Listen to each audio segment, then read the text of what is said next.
دیکھو اللہ تعالیٰ کیا مشکل ہے، دور سے کہاں اللہ میں ہم ہی ایسا بنا دے کہ ہم ہی لگ جائیں بس۔ اللہ نے نہیں بنا دیا۔ قرآن میں کتنی جگہ ہے کہ کتنے تھے جو پھسلنے لگے، ہم نے ان کو سر کھینچ کے رائے حق پر ڈال دیا۔ لیکن یہ بتایا ہے کہ یہ سمجھے کہ جی ہم سے نہیں ہوتا، ہم چھوڑ دیں، تو دوسرے لوگ آ جائیں گے، وہ فضائل وہ لے جائیں گے، آپ فارغ ہیں، آپ کو کچھ نہ ملا، کام ہو گیا، یعنی کام بھی ہو گیا اور وہ کام ہونا تھا۔ بھائی مدرسے نے اپنا حصہ لینا تھا، مسجد نے اپنا حصہ لینا تھا، آپ واسطہ نہ بنے دوسرے بن گئے، تو آپ کی محرومی ہے نا۔ مسجد کو تو حصہ آیا، اگر آپ لگے رہتے تو آپ ہی تو واسطہ تھے، آپ کے کھاتے میں وہ چیز پڑتی۔ کہ کبھی بد حوصلگی نہیں کرنی چاہیے، انسان کو کمزور حوصلہ نہیں ہونا چاہیے، یا میں یہ نہیں کر سکتا، ہم کہتے ہیں انشاءاللہ کر لوں گا، بس اللہ پر اعتماد رکھے، یہ نہ سمجھے میں غریب ہوں، میں کیا کروں، ایسا یہ سب کوئی بھی امیر اور سیٹھ آدمی پیسے اس طرح نہیں لگاتا، کوئی نہیں لگاتا کسی کو۔ وہ تو بعض لوگ ہوتے ہیں جن کو اللہ نے حوصلہ دیا ہوتا ہے اور ان کا دل ہوتا ہے، وہ الگ لوگ ہوتے ہیں، وہ بھی دل کے مساکین ہوتے ہیں، تب ان کا پیسہ خرچ ہوتا ہے۔ اس لیے حضرت والد رحمۃ اللہ پر ہمیشہ فرماتے تھے کہ کوئی سیٹھ ہو اور بھی یہ بہت پیسہ دے دے گا، ایسا کچھ نہیں۔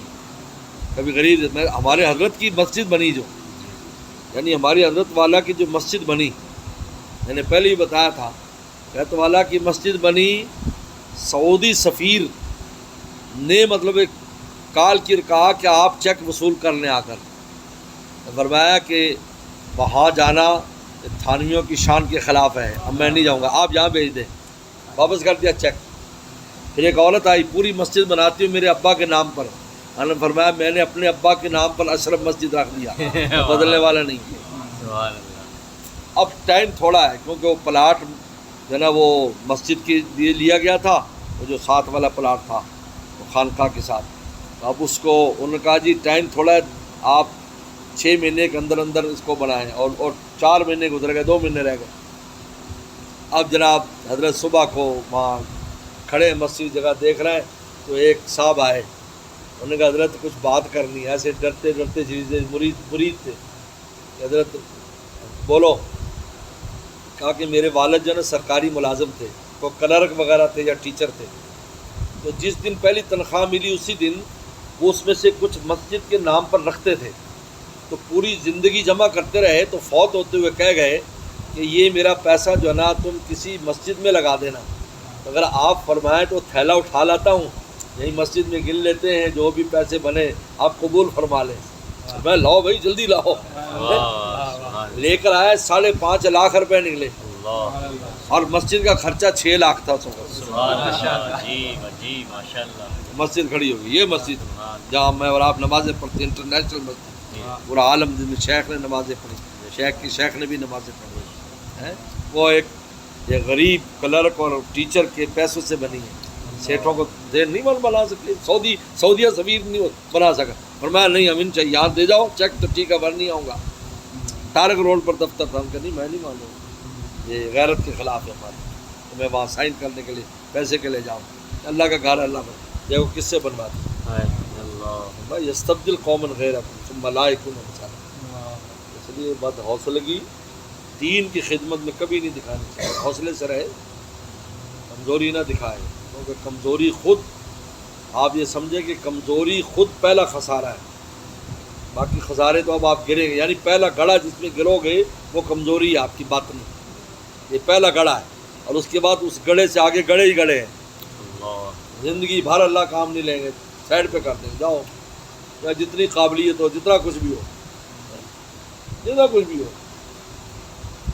ہمارے والد رحمۃ اللہ علیہ کے ساتھ 2 ایسے طالب علم پڑھتے تھے دور حدیث میں کہ استادوں کی تقریر ایک لفظ ان کو حفظ ہو جاتی تھی، ایک لفظ، لیکن جب دینی میدان میں آئے بد حوصلہ ہو گئے، او تنخواہ نہیں ملی، او فلاں نے برا کہہ دیا، او یہ کر دیا ہے، اور وہ درویش جن کو کہتے تھے یار ان کو تو بولنا نہیں، کیا کریں گے، وہ یہاں پر سارا کچھ برداشت کرتے رہے، ان پر کیا کچھ نہیں ہوا، والد صاحب پر یہاں کھول کر بیان کرو رونگٹے کھڑے ہو جائیں، یہاں پتے تک چباتے رہے اور یہاں پر فاقے کرتے رہے، پڑے رہے۔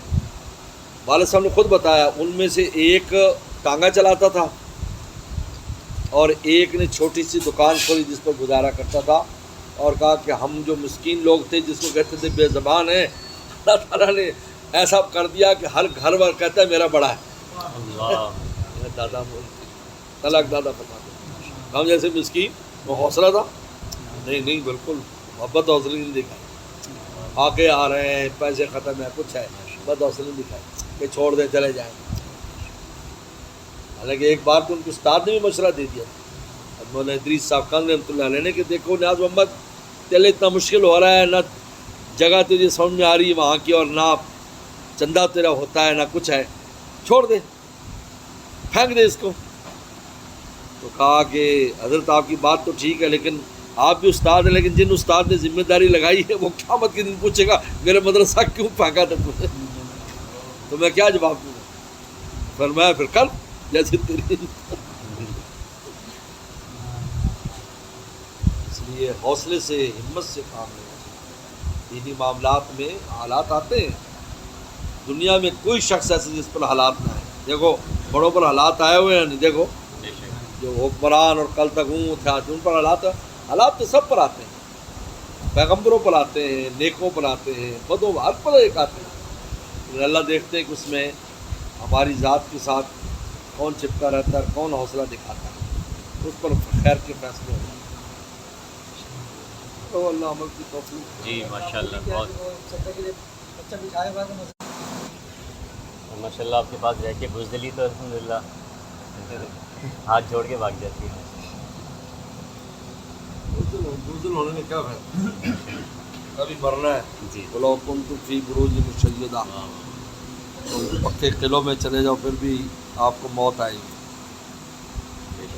پیٹھ پہ کیوں گولی کھاتے ہو، سینے پہ کھاؤ نا. واہ ماشاء اللہ. مرنا تو ٹائم پر ہی ہے نا. جی یہ کہتے ہیں موت خود محافظ ہے. موت انسان کی زندگی کی محافظ ہے کہ اس نے ایک ٹائم مقرر ہے، اس سے پہلے ہو ہی نہیں سکتا. اور جب آ جائے گا تو پھر بچا کو ہی نہیں سکتا. سبحان اللہ. جب خود محافظ ہے یار یہ کچھ ہو جائے، او یہ مجھے کچھ کرنا، اور ٹائم نہیں ہے آئے گی. موت نے اپنا ڈنڈا رکھا ہوا ہے نا، اس سے پہلے کوئی شے نہیں آنے دیتی. ہمیں کتنی دنیا کوشش کرتی ہے. خالد بن ولید کو دیکھ لو رضی اللہ تعالیٰ، جسم پر کوئی حصہ جہاں زخم نہیں ہے، لیکن موت بستر پہ آنی تھی، موت بچاتی رہی. ابھی ٹائم نہیں، ابھی ٹائم نہیں، ابھی ٹائم نہیں. وہ آئے تو بستر پر، کیونکہ سیف اللہ خطاب تھا اور اللہ کی تلوار قیامت تک قائم رہنی، اس لیے شہادت نہیں ہوئی، ورنہ تلوار ٹوٹ جاتی، اس لیے ان کو شہادت نہیں ہوئی. اس کے راز اس میں سیف اللہ ہے. اللہ کی تلوار تو ٹوٹنی نہیں، تلوار تو ہے اب بھی چل رہی ہے، جہاں چلتے ٹھکائی ہو جاتی ہے. سیف اللہ، اس لیے تلوار قیامت تک کے لیے باقی ہے، اس لیے وہ نہیں ہوئی، شہادت نہیں ہوئی، وہ تلوار ٹوٹ جاتی ہے. اور رسول اللہ نے سیف اللہ کہا. یہ ہے آپ نے فرمایا بزدلی حرام ہے، حرام. بہت فائدہ ہوا ہے.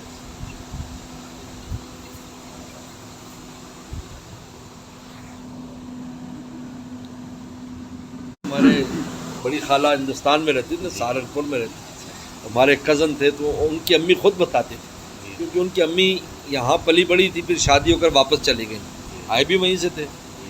تو کہا کہ اس کا یہ حال ہے، اپنے بیٹے کا کہہ رہی تھی کہ گھر میں سانپ آ گیا. وہ ہندوستانی، میں سہارنپوری زبان میں سناتا ہوں. سانپ آ گیا. اب جب سانپ آیا تو یہ جوان تھا، بھاگ کے چارپائی پہ چڑھ گیا اور کہے لوگ بلاؤ، لوگ بلاؤ. کہ کم بخت تو لوگ نہیں، تو لوگ آئی. لوگ بلاؤ، لوگ الگ زبان بن رہا ہے. یعنی میں بتا رہا ہوں کہ وہ ہندوستان میں اتنی کمزوری، لوگ تو لگائی ہے، تو ڈنڈا پھاڑ مار صاحب کو میاں تو مارن پھرنے تو اوتے چل گئے، لوگ